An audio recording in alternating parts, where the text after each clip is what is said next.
Hello, everybody. I'm with HZDR. Thanks for the very kind introduction about that. And I'm also affiliated to Helmholtz AI. And over there, I'm basically heading a group of computer scientists as well as mathematicians for solving certain problems that are arising in laser facilities, as you will see in a few slides. Yeah, and in principle, at HZDR, we are looking into laser-driven plasma acceleration. Yeah, that there's these LPAs basically promise affordable and very compact kind of accelerators. Yeah? Imagine right now, if you're thinking about European XFEL, you got systems that comprise of a linear accelerator of 1.8 kilometers length. While if you end up with a LPA-driven FEL, free electron laser, then you can compress this setup very drastically.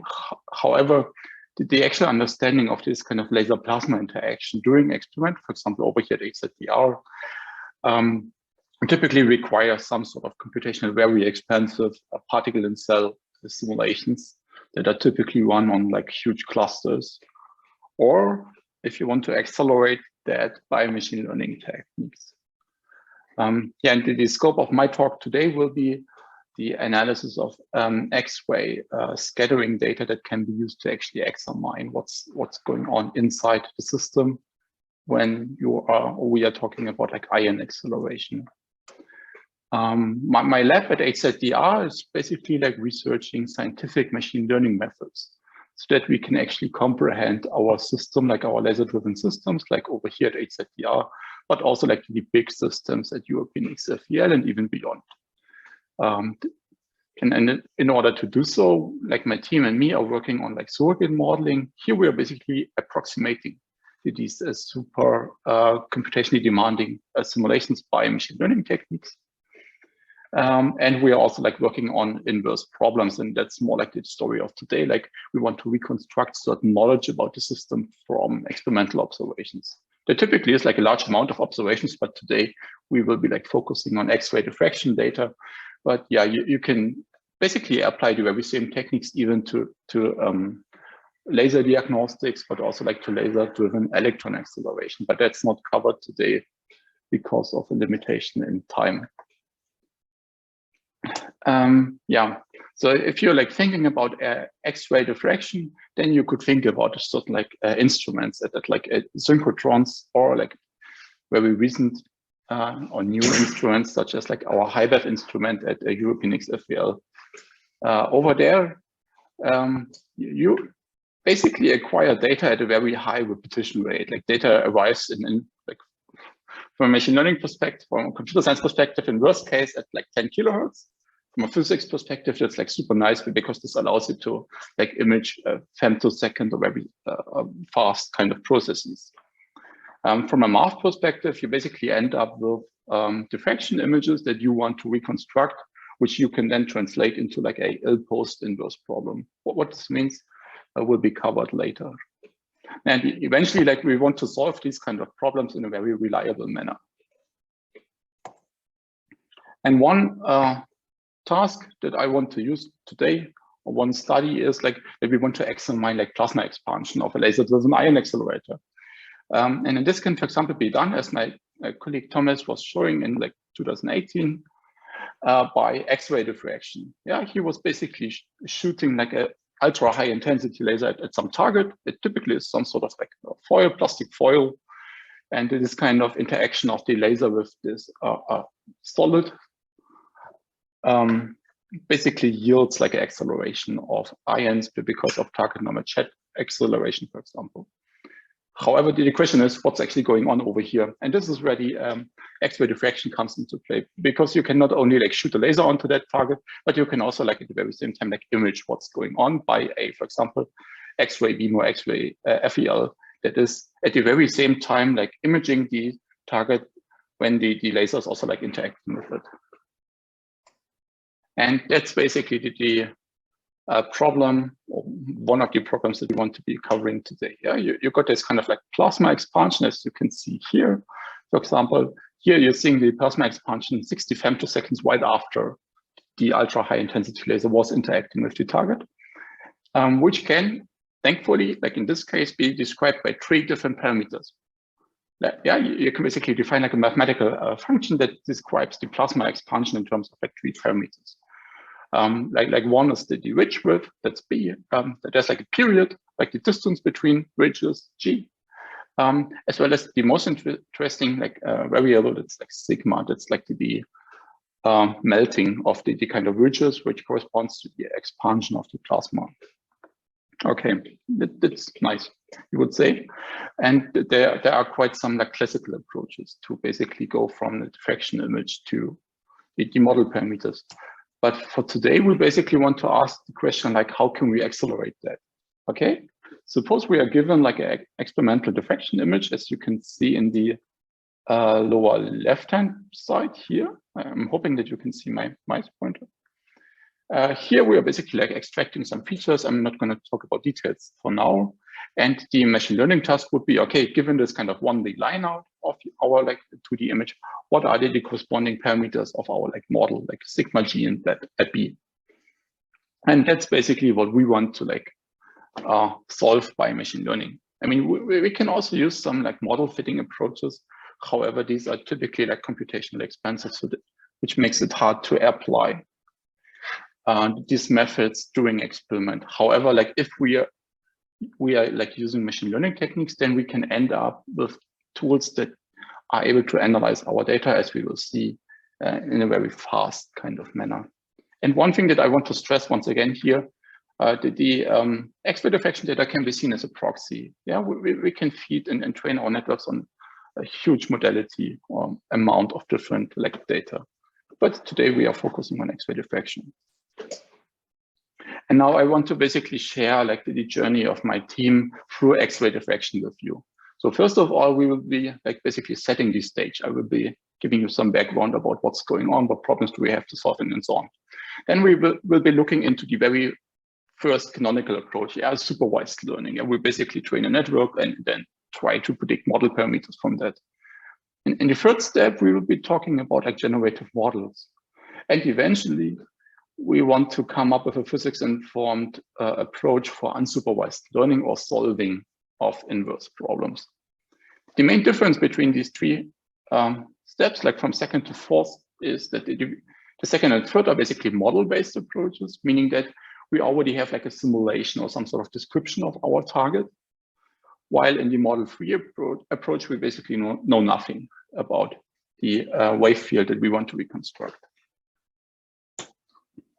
So the phase problem itself is probably super familiar to every one of you, but let me like give you anyway like an introduction to it.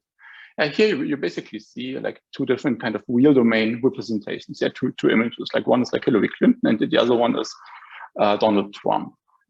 And if we take or do like a Fourier transformation of these images, then we can basically represent the real domain image in terms of a magnitude and a phase.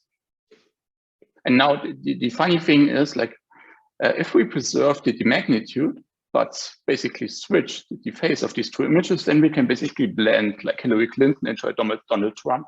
And you can also like blend Donald Trump into Hillary Clinton, whatever you prefer.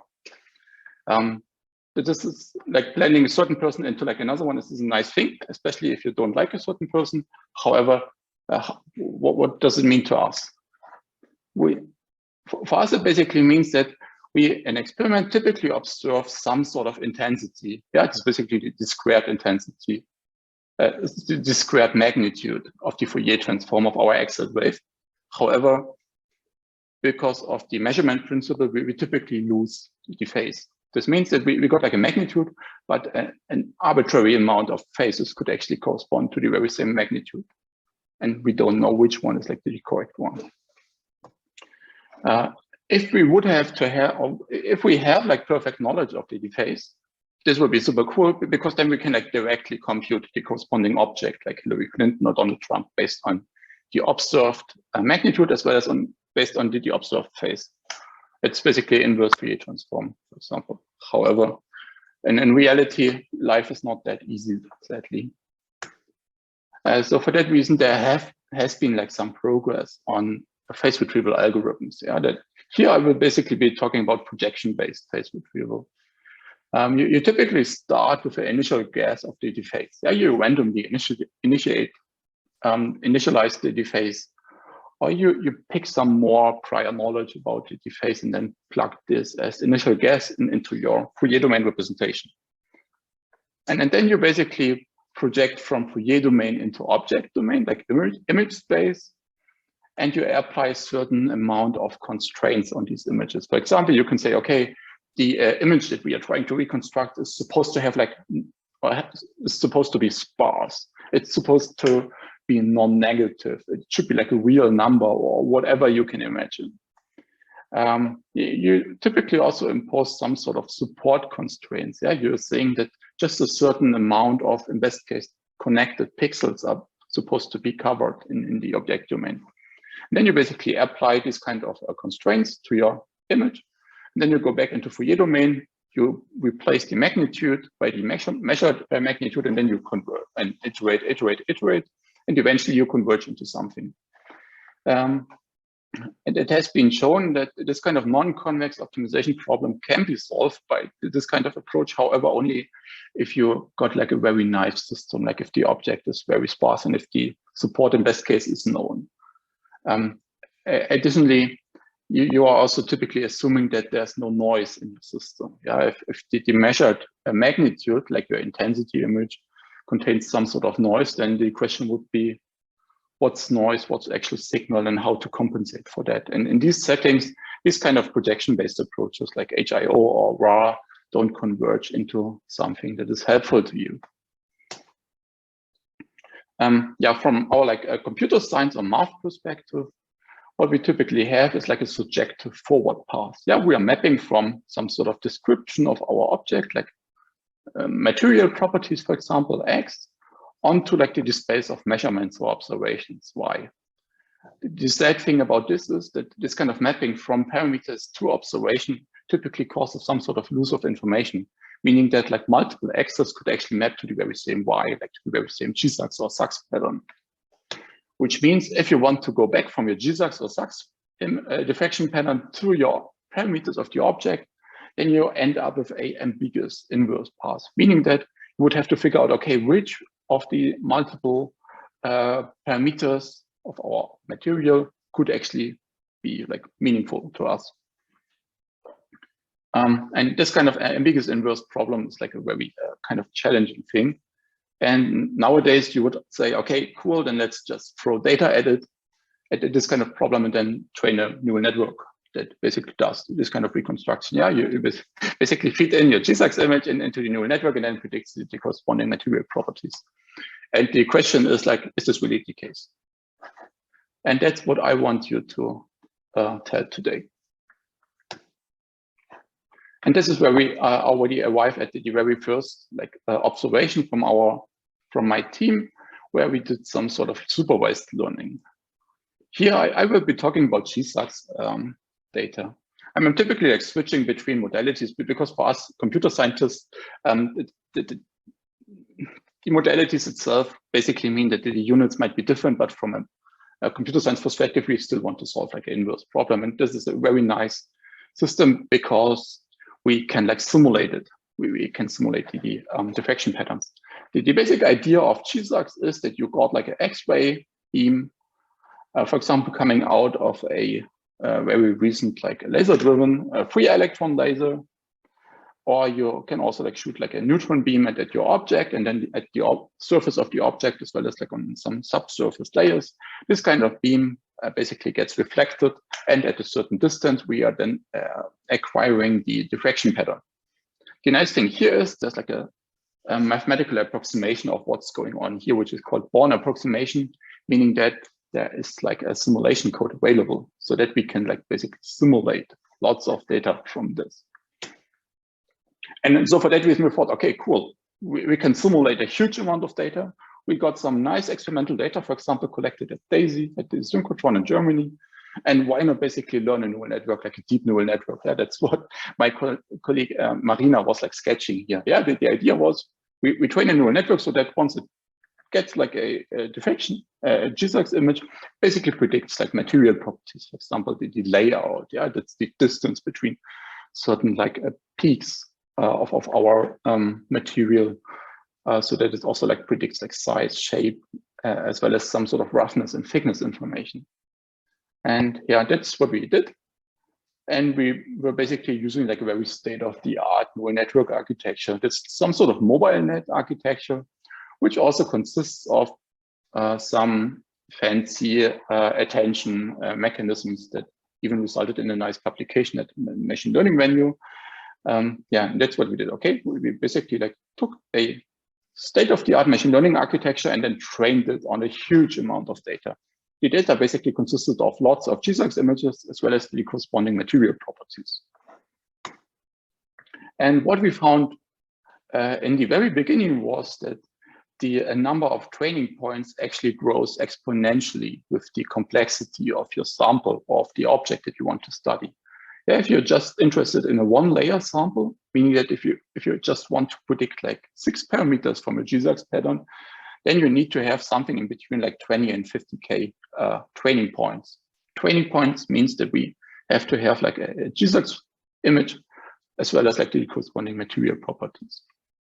However, if you're already like going into like a 3-layer sample, then you would end up with at least 20K and in worst case 200K and even more kind of training points that you need in order to achieve a certain accuracy.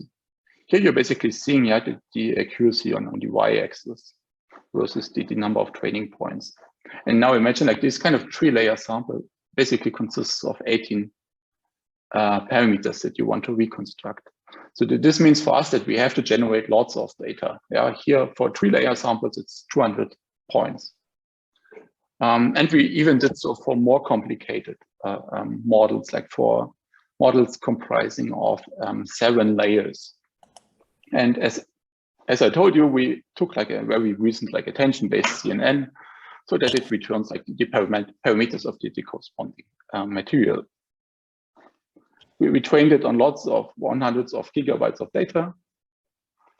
And we got like a response in 20 milliseconds. That's nice, in my opinion. So it's able to be applicable in experiment. It's cool. However, then we were like looking into the parameter prediction errors.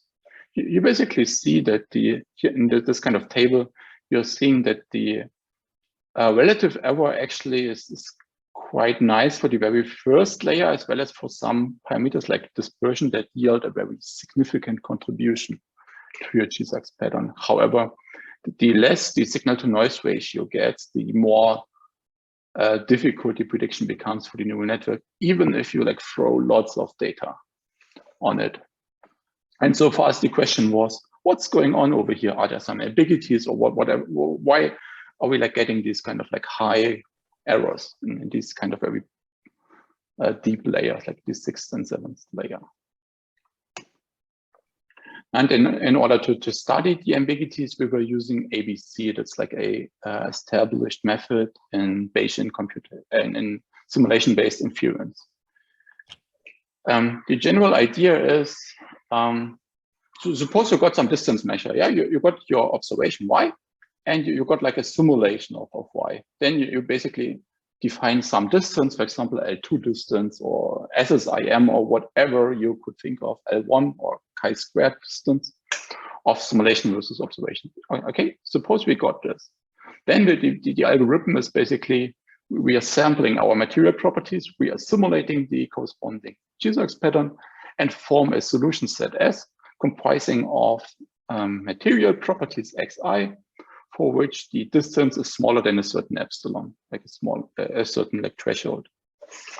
We were basically like doing that in order to find out, is there actually just one kind of parameter X that is very close or able to explain our measurement, or are there like a multitude of X's, like a multitude of roughness parameters that are explaining our sample? And what we sadly found is, if we are like computing this kind of a posterior by approximate Bayesian computation, then we see that there's a huge variety of like roughness parameters that correspond to the very same observation, which could actually explain why we are ending up at this kind of high error. Another explanation would be that the sensitivity is also quite low for these kind of parameters, which also corresponds to very broad kind of distribution of parameters. And so the question is, we end up with something like that. What can we do now? Like a network that is basically predicting like one parameter, like one roughness parameter doesn't obviously work because a multitude of roughness parameters could explain one single observation.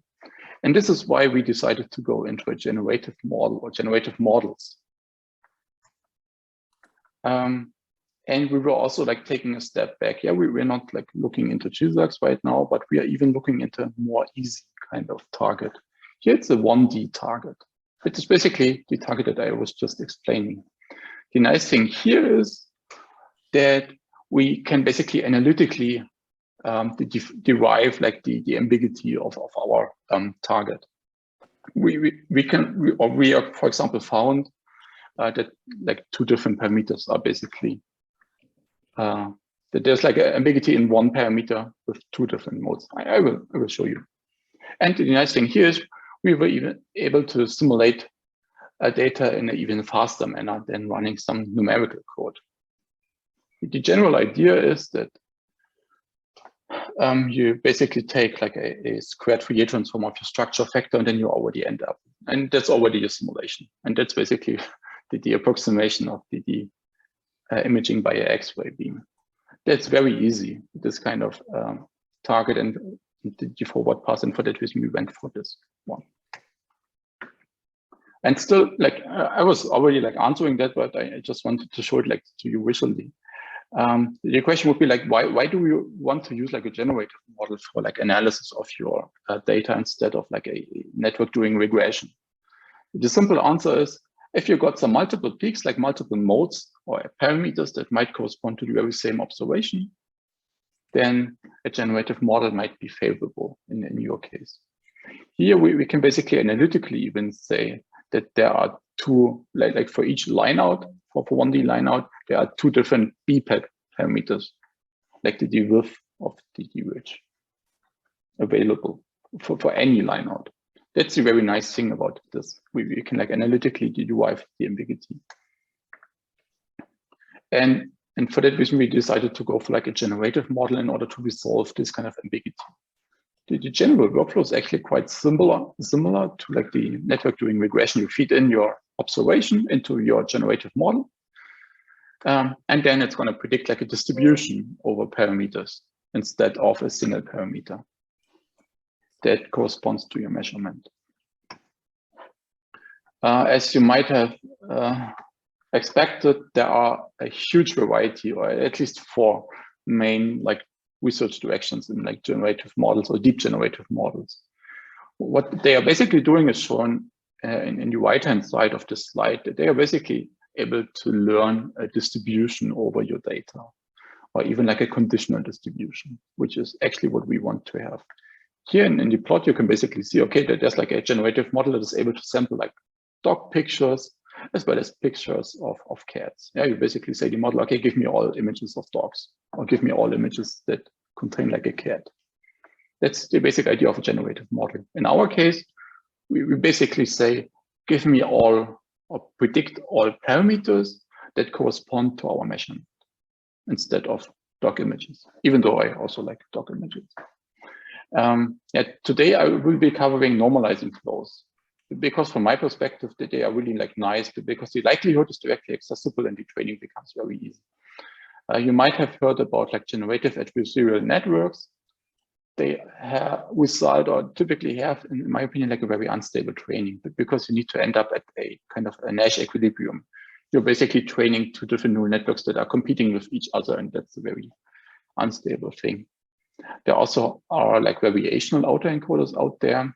They typically yield a very smooth posterior, like very smooth parameter distribution, because of the Kalbeck-Leibler objective function that you're minimizing. And the next big thing in generative models, it's like a very new thing. Very new in machine learning means just a couple of years, 1-2 years, are like diffusion models. However, I'm not covering those today as well, and they might be slow to sample from. this might be like one showstopper, but it's like an active area of research. Normalizing flows are basically learning like a normalizing function. Yeah, suppose you got like your target distribution. In our case, that's like a distribution over parameters explaining our observation. Then we basically want to train some function f that normalizes this one into a base distribution. In best case, it's a very easy base distribution, like a IID Gaussian. And then we can exploit, or by a certain design of our neural network, we can say, okay, once we have learned the normalizing direction, then we can at the very same time get the generative direction for free as well. And this is typically done by basically within the framework of normalizing flows. Because here we are saying that our normalizing function f is basically the inverse of the generative function. Yeah, we are training one neural network that is learning the mapping from target to base.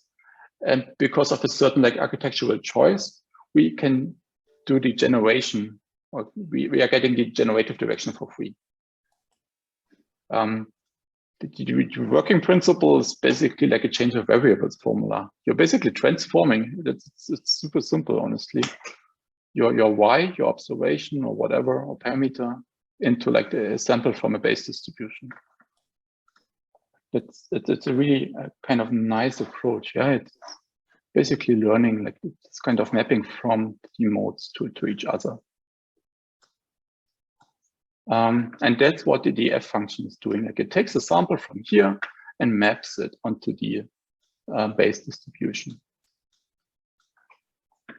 And that's it. That's your normalizing flow. The nice thing here is that you typically pick a base distribution that is very easy to sample from, like here, a IID Gaussian. And then now by exploiting this kind of invertibility of the network, then you basically draw samples from set and transform then into them, like these samples, into samples of your target distribution without the need to sample the target distribution.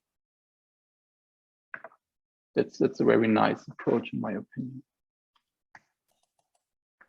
Now, since we got this kind of fancy generative model, yeah, that's able to sample like the posterior distribution over material properties, then the question would be, how do we actually get like training data?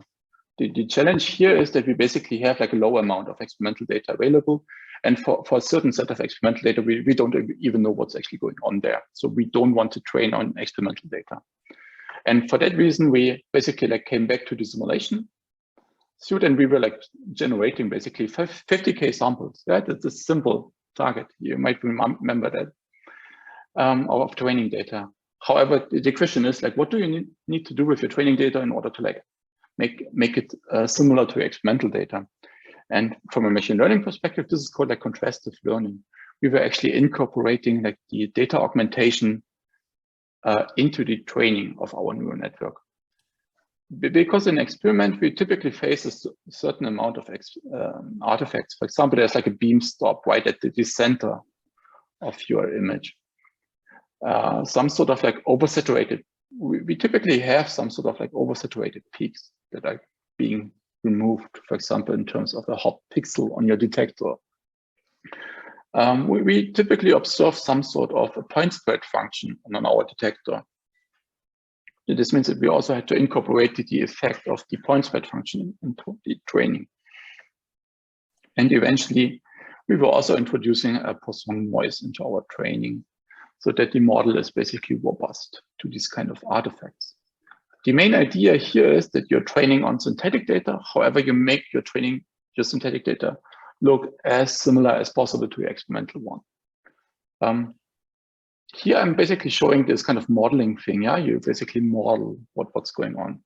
However, in the machine learning community, there are also like methods available for image synthesis, where you basically learn how to distort your images so that it looks more like experimental data. But that's not what I want to tell you today. And then what you're basically doing is like take 3 steps, even 2 are sufficient. You train on your synthetic data that looks like experimental data. Then you finally like apply the neural network to experimental data. And in our case, we wanted to compare the prediction to the expert fit. The corresponding paper is currently like pending. The general workflow is as simple as shown here. You basically like sample lots of images, make them look like experimental data, feed it into a neural network, take the prediction, and then minimize a certain like objective. And then if your training data is sufficiently close to your experimental data, then you can basically apply the neural network into an experimental workflow. Yeah, and that's what we did. And what we got was the following. Here, you basically see that the input is once again like a 1D lineout. This lineout goes into our generative model, which is then predicting like a nice posterior distribution. Those are basically distributions over parameters that are corresponding to our lineout. And the nice thing, even the modes of these posterior matches to the ground truth. This totally holds for simulation data. That's what we were expecting. And it also holds for pre-shot data. Pre-shot basically means that we are just imaging our target with an X-ray. We are not shooting a laser at it. The inference time is 10 milliseconds. So if you want to use it to analyze like 10 kilohertz of data, then you would have to stack 100 of these neural networks, but it's still pretty fast in my opinion. So what we found was like on simulation data, the error was like super small. On pre-shots, the results actually matched the expert fit. Like the error was also like very small. MAPE basically means like mean average percentage error. And we were basically able to recover the ambiguity in all kind of data sets. Yeah, as you can see here, like the neural network or the generative model was able to produce like a posterior distribution that contains all kind of parameters corresponding to our lineout. However, we were also like feeding in like main shot data into this very same neural network. And then we basically found, okay, we were like sticking this data into a neural network and it was just able to explain like 1/3 of our data. As you can see here in the lower right-hand side of the slide. Yeah, that's like in blue, you're seeing the prediction, even like the mode over here. And the prediction was like super far from what we expected from our like ground expert kind of labeling of the data, expert fit. And now our question was like, is this the one-step reconstruction actually insufficient? Is our like theory incorrect? And in order to answer that, we were actually taking the prediction of the neural network and we refined it by basically gradient descent. That was like the canonical approach. We took the posterior distribution, took some samples from it and ran some gradient descent algorithm on it so that the parameters are shifted a little bit closer to the observation with respect to a certain objective function. In our case, it was like chi-squared. And we finally ended up with a result that is like very comparable to the expert fit. That's what's basically shown here. On this kind of a linear line, you basically see like certain points. Yeah, each point is basically one experimental data set, and the position in the y and x plane basically corresponds to the chi-squared of the model fitting approach, as well as to the chi-squared of this normalizing flow plus gradient descent approach. And we found, okay, for a pre-shot, it looks nice. And for a main shot data, we were actually able to shift like the prediction of the normalizing flow a little bit closer to what the model fitting approach was actually like giving us or telling us. And so the take-home message would be that in this case, the experimental observation was still a little bit different to our like training data because we were not able to model like all kind of perturbations analytically. And so for that reason, the network basically went into some sort of interpolation mode and it was predicting something. However, this kind of something has to be fine-tuned a little bit so that we're able to explain our experimental data even better. And that's basically done by taking the prediction and refining it by gradient descent. And now the very last step of our journey is like this kind of physics-informed solver for inverse problems. Yeah, suppose we got some data where we don't know anything about. Yeah, that in this case we would go for this kind of solver. We just learned that neural networks basically perform very good if the training data is actually close to the experimental data, close in the sense of L2 distance, for example, which is basically shown here in orange, in this kind of orange circle. However, sometimes in an experiment, you observe something for which you don't have any theory beforehand. And the question, or you don't have any training data. And here the question would be, what should we do if we don't have any training data? Or if the training data doesn't really match your observation? Do you want to discard it? Honestly, I would not do that, because this data is probably the most interesting one. It's either the most interesting one or the most boring one. And you want to find out if it's like interesting or not. And this is where we went on. And for that reason, we went for this an Unfazing library. That's like a code for solving inverse imaging problems. Because we basically found or identified a certain like pattern or mathematical pattern. Yeah, you typically have your solution, like something that you want to recover, like a 3D or 2D electron density, or like a wave field or whatever. You typically have some sort of forward pass that is taking this kind of object and it's like mapping it onto your experimental observation. Here, for example, like a Xray diffraction pattern. And this kind of diffraction pattern or whatever else is basically your experimental data, your experimental observation. The object, as I just said, is basically the solution of your inverse problem. And now the nice thing about this forward pass is that in best case, you got some sort of analytical expression of it. Yeah, in terms of, for example, the small angle X-ray scattering, you know, okay, you just have to take the magnitude of the Fourier transform, and then you got your measurement plus some artifacts. However, what you can also take or use here is like a surrogate model. Yeah, you can basically simulate lots of data and then try to explain what's like going on in an experiment. Or you could approximate the simulation by a surrogate model, by a neural network, and plug that as forward pass into the library. A nice fun fact about the surrogate model is that this is like the most minimal, let's say, embedding of your images. Yeah, this kind of surrogate models are basically fed by your material properties, and then they return the corresponding observation.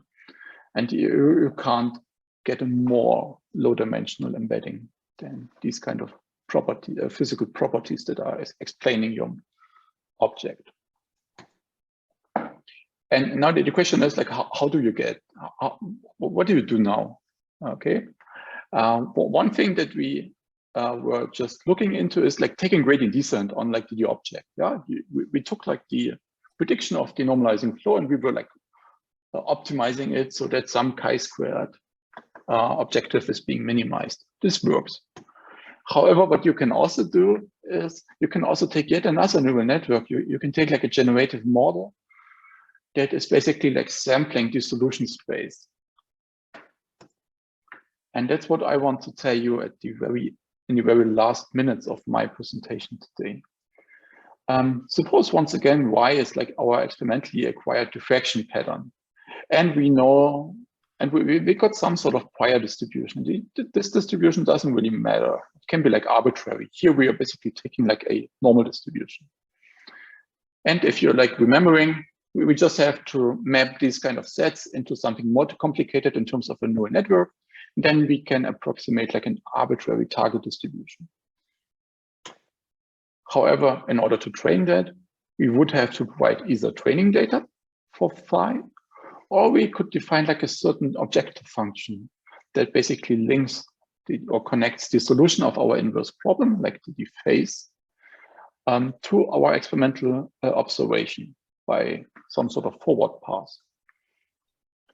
And this is basically like stated here. I was like toying with some like object regularizers here But first of all, let me start here. We typically know that our like solution of the inverse problem O can be mapped. Sorry, the solution of our inverse problem, phi, along with our observation, can be mapped onto, for example, like a wave field or whatever, in terms of a neural network T or some transform. And then you can say, okay, we somehow have to impose some constraints because we want to get like a solution that is like meaningful to us. And for that reason, we can like impose the very same constraints that I was just like telling you for like projection-based approaches. Yeah, you can say, okay, the solution that we want to recover, like the electron density, is supposed to be non-negative, or it's supposed to be sparse in a certain like L2 sense, L0 sense. The nice thing is, like, if you implement this kind of framework or library in like any machine learning framework that you could like imagine, like PyTorch, TensorFlow, or whatever, then you can like instantly run gradient descent on L because of automatic differentiation. Like in the past, you would have to derive some gradients for that. Yeah, you would have to derive like a gradient for this kind of expression. Or even more difficult here, you would have to derive a gradient for the sparsity of your object manually with pen and paper, like in the good old days. But nowadays, you basically implement that in PyTorch or TensorFlow, then you run some sort of optimizer on it. And you can like very easily toy with a certain set of regularizers. What we are typically doing, like for example, we implemented some sort of like regularizers in wavelet domain, so that we are saying, okay, the object that we want to recover is supposed to have like a certain amount of local high frequency patterns or whatever. You can impose some constraints on the edges of your object. You could say, okay, I'm expecting a very sharp edge in our electron density or wave field, which could be modeled in terms of a total variation regularizer. You can even incorporate some physics into this kind of objective function if you got it differentiable somehow. Yeah, and that's what we actually did here for a model-free Sachs reconstruction. We basically took like a 1D line out, and we were like reconstructing the corresponding plasma density, as you can see here in green. And we found, okay, cool, this works very nice for 1D Sachs data. So why not go for 2D Sachs? That's what we did here. There used to be an animation, but I'm not really sure if you can see it. Here, we were basically like changing the forward pass a little bit. Like we were basically substituting the 1D FFT by a 2D FFT. And then we were able to recover like a 2D Sachs target. That's just a synthetic result as you're seeing here.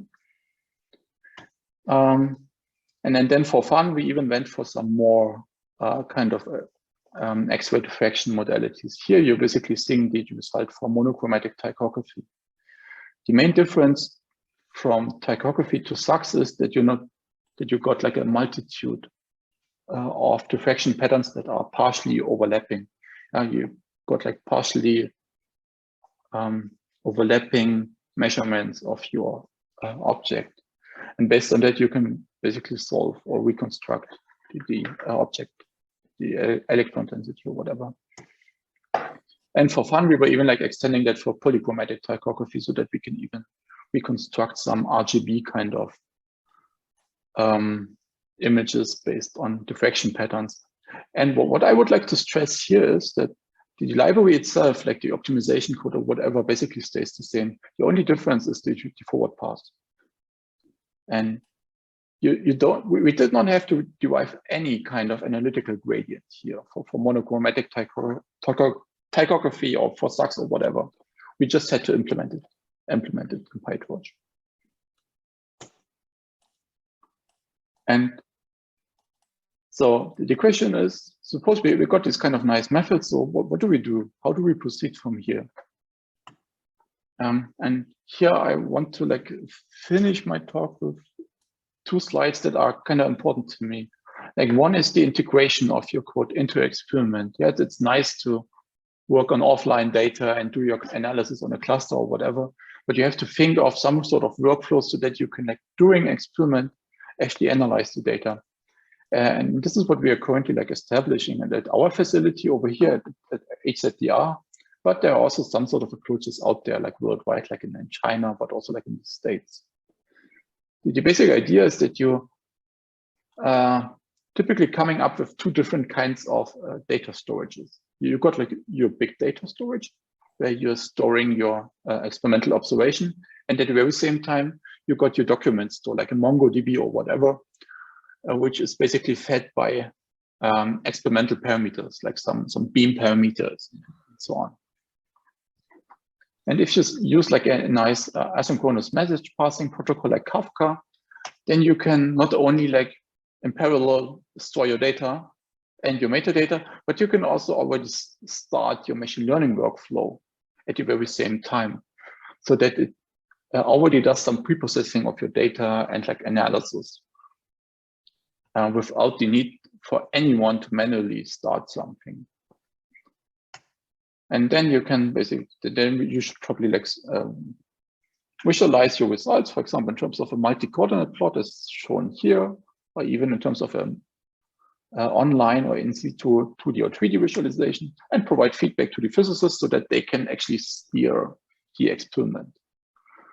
For example, it would be interesting to laser physicists, for example, to learn more about the spectral phase, for example, of your laser, while you are already toying with the machine, right? And that's what we are currently like establishing. And one thing that is very important for machine learning researchers is some sort of labeling. Because in experiment, you typically end up with data that you should better discard, right?